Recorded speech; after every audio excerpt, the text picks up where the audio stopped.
બંને જિલ્લાની અંદર પણ અન્ય જિલ્લાની જેમ ઘાસચારાની અછત થઈ રહી છે, ઘાસચારો મોંઘો થયેલ છે. એટલે આજે નિયામક મંડળની મિટિંગમાં આ બાબતની ચર્ચા કરતા આપણા બંને જિલ્લાની અંદર જોડાયેલા 3.5 ઉત્પાદકોના હિતમાં એક નિર્ણય લેતા જે આપણો પુલિંગ રેટ અત્યારે 850 રૂપિયા પ્રતિ કિલો ફેટ ચાલુ હતો એમાં પુલિંગ રેટની અંદર 15 રૂપિયાનો વધારો કરી એટલે કે 865 રૂપિયા પ્રતિ કિલો ફેટ ચૂકવવાનું નક્કી કરવામાં આવે છે. આ જે રેટ છે એ પુલિંગ રેટ છે. આપણો વર્ષ આખાનો રેટ જેમ ગઈકાલ આપણો 995 રૂપિયા હતો પ્રતિ કિલો ફેટ, વર્ષ આખાનો રેટ અલગ હોય છે.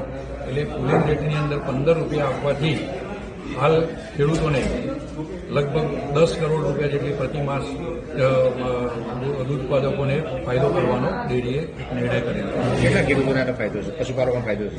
3.5 લાખ પશુપાલકોને.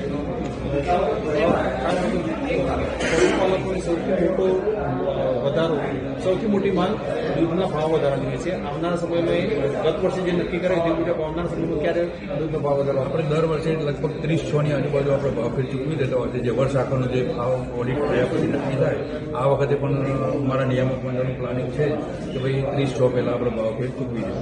અંદાજિત કહી શકાય ગઈ વખત કરતાં વધુ મળશે, ઓછું મળશે? ગઈ વખત કરતાં ઓડિટ પૂરું થાય પછી કહી શકે, પણ ગઈ વખત કરતાં સારું મળશે.